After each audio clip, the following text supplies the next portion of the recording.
விண்வெளியில் இதுவரை இல்லாத அளவுக்கு மிகப்பெரிய நட்சத்திர கருந்துளையை வானியலாளர்கள் அடையாளம் கண்டுள்ளனர்.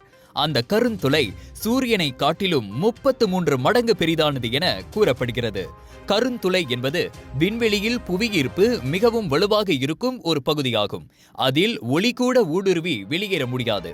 கருந்துளைகளுக்கு மிக அருகில் இருக்கும் நட்சத்திரங்கள் மற்ற நட்சத்திரங்களில் இருந்து எவ்வாறு மாறுபட்டு வித்தியாசமாக செயல்படுகின்றன என்பதை தனித்துவமான கருவிகள் வாயிலாக மனிதர்கள் காணலாம்.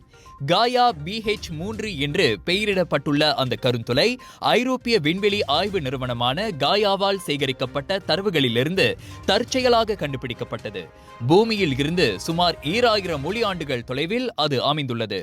காயாவின் தொலைநோக்கியை கொண்டு வானத்தில் உள்ள நட்சத்திரங்களின் துல்லியமான நிலையை கண்டுபிடிக்க முடியும் என்பதால் அதன் உதவியோடு வானியலாளர்கள் BH3 கருந்துளையின் சுற்றுப்பாதைகளையும் அதன் தன்மைகளையும் அளவிட்டு வருகின்றனர். விண்வெளியில் இதற்கு முன் அடையாளம் காணப்பட்ட கருந்துளைகளை காட்டிலும் BH3 கருந்துளை அதிக நிறை கொண்ட கருந்துளை என்பதையும் அவர்கள் உறுதிப்படுத்தியுள்ளனர்.